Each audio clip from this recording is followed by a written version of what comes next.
quien busque a Dios. Todos se desviaron unánimemente, son inútiles, no hay quien haga lo bueno, no hay ni siquiera uno. Alabamos el nombre del Señor. Amados hermanos, la cita, la palabra del Señor nos dice que no hay justo ni aun uno, que no hay quien busque a Dios, que todos somos inútiles. Qué terrible es oír esta afirmación. Pero pareciera que está escrito para otro pueblo y no para el pueblo de Dios. Por eso el apóstol escribió esta carta al pueblo de Dios que está en Roma y le está afirmando a su mismo pueblo que no estamos buscando a Dios de corazón, que no somos sinceros, y eso nos tiene que doler. Eso nos tiene que llevar a una reflexión de examinarnos nuestra relación con Dios. Y pareciera que es que Dios le habla a los mundanos nada más, dicen los religiosos. Pues déjeme decirle que Dios le debe hablar es a sus hijos. Porque la Biblia, la palabra de Dios, es primeramente dada al pueblo de Dios. A los judíos antes y hoy en día, al Israel de Dios que aceptaron a su Hijo, el Mesías. Entonces la historia del pueblo de Israel continúa. Hace 2000 años empezó con un pueblo que aceptó a Cristo. Unos se quedaron ahí solamente leyendo la Biblia, que ya es un paso importante. Pero la mayoría de las religiones, sobre todo las protestantes, es que creemos, porque me incluyo como ser humano y como hombre llamado por Dios, que leer la Biblia ya no es todo. Y así se creían los judíos. Y Cristo en los días de su carne como hijo de hombre le decía al mismo pueblo de Dios, a los judíos le decía: escudriñad las escrituras, porque en ella os parece que tenéis la vida eterna. Pero la Biblia habla de mí y no quieren venir a mí para obtener la vida eterna. Entonces podemos leer la Biblia, pero la Biblia habla de alguien que es mucho más importante, del Cristo, del Mesías. Porque yo puedo leer la Biblia y hacer con ella lo que me dé y me provoque o me dé la gana. Por eso existen tantas religiones, porque cada quien la estamos leyendo conforme a mí me parece, conforme me enseñaron, conforme yo leo e interpreto. Pero puedo estar odiando a Cristo, de quien habla la Biblia. Yo les voy a dar el ejemplo de un hombre que era un fanático religioso. Él se llamaba Saulo. Hoy en día lo conocemos como el apóstol San Pablo. Y él se congregaba en una denominación donde leían la Biblia que existía hasta esa época, que era Génesis hasta Malaquías. Y el nombre de esa iglesia, de esa sinagoga, de esa denominación de interpretación de la Biblia, era los escogidos de Dios. Qué nombre tan bello para una iglesia, ¿verdad? Bueno, eso es lo que significa fariseo en hebreo. Los escogidos de Dios. Y ese hombre, quien no perteneciera a su iglesia, a su denominación, se tomaba la atribución de apedrearlo, como apedreó a Esteban, un diácono de la iglesia. Entonces, mucho cuidado. Mucho cuidado que creemos que la Biblia solamente le habla a los mundanos y así estamos preocupados como religiosos. Dios cuando sacó al pueblo de Israel de Egipto no le dijo regrésense a Egipto porque los egipcios están perdiendo. ¿Qué le dijo? Shema Israel. Oiga Israel la palabra de Dios. Por cierto, de casi 700.000 personas, ninguno entró. Ese Dios de ayer es el mismo de hoy y de siempre. Así que, amados hermanos, la invitación es aceptar el llamado del Señor.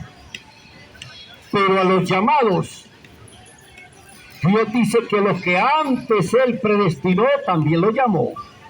Y a los que llamó, también justificó. Y a los que justificó, también santificó. Y a los que santificó, Él se glorificó en la vida de ellos.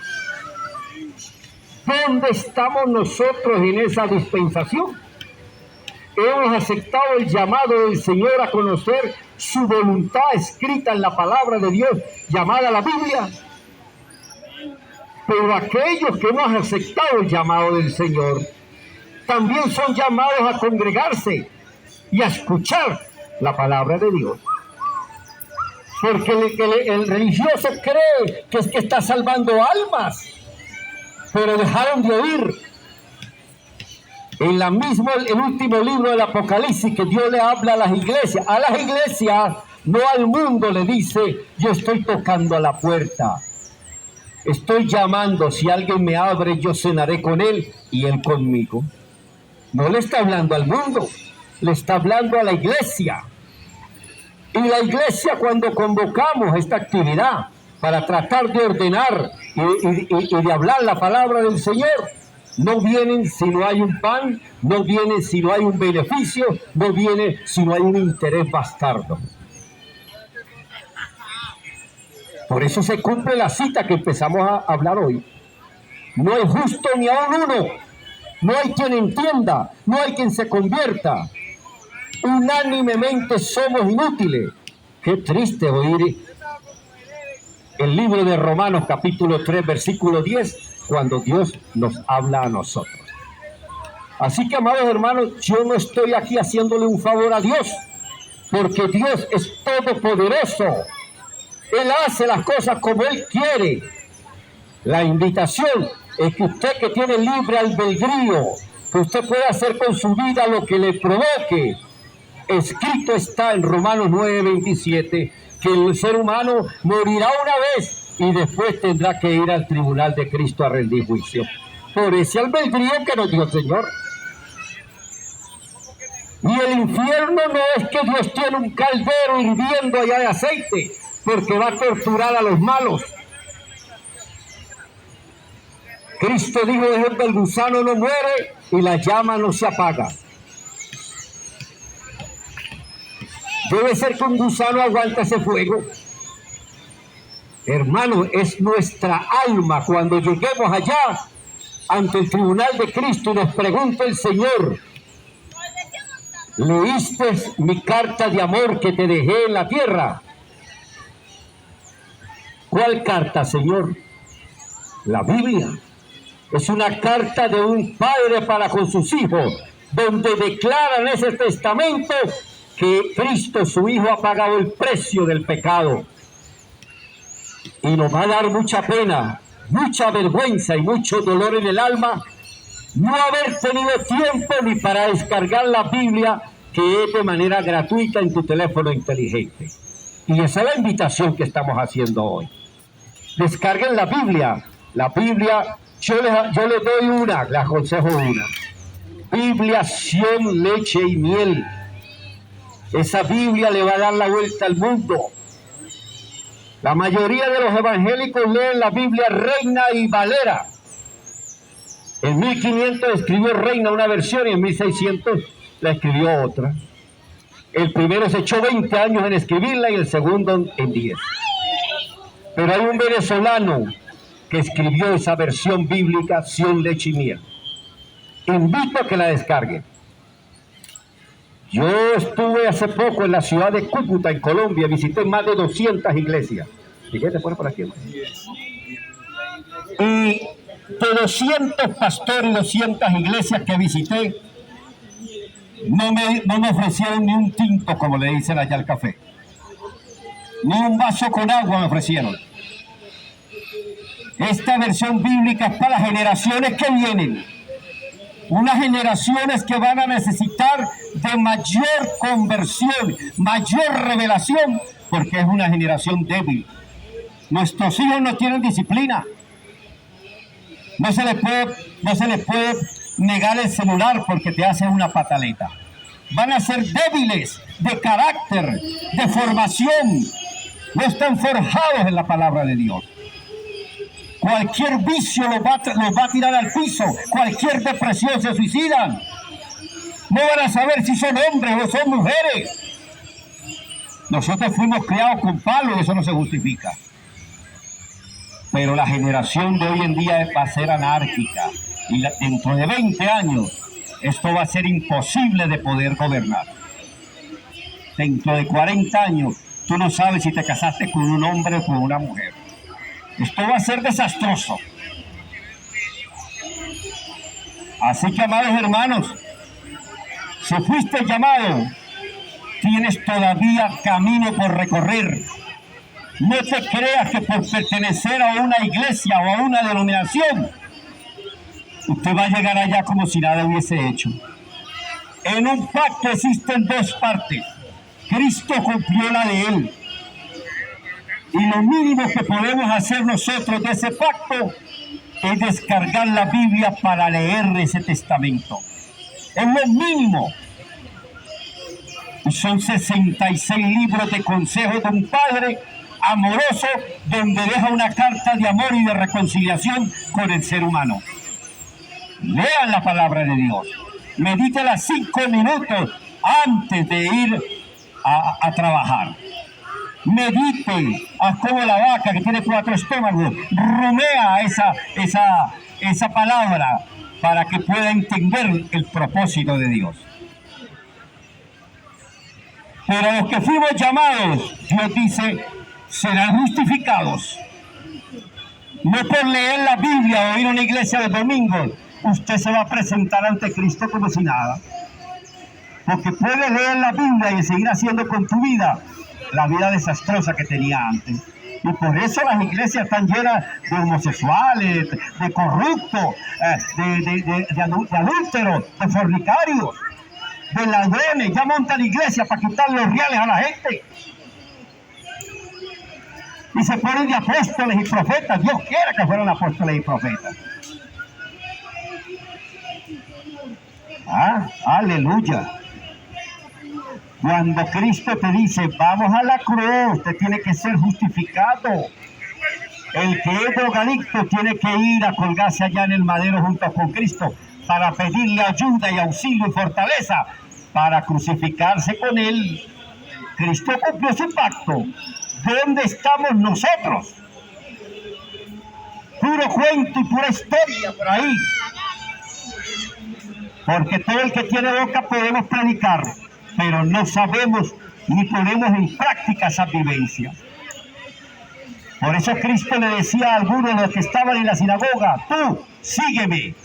No es lo mismo ir los domingos a sentarse en la iglesia que todos los días seguir a Cristo.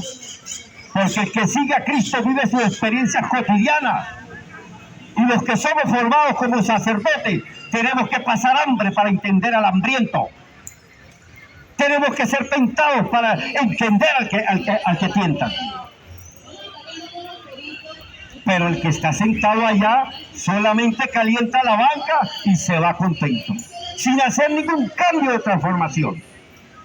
Cristo cumplió su pacto, nos toca a nosotros corresponderle y lo mínimo que podemos hacer es escuchar la palabra de Dios.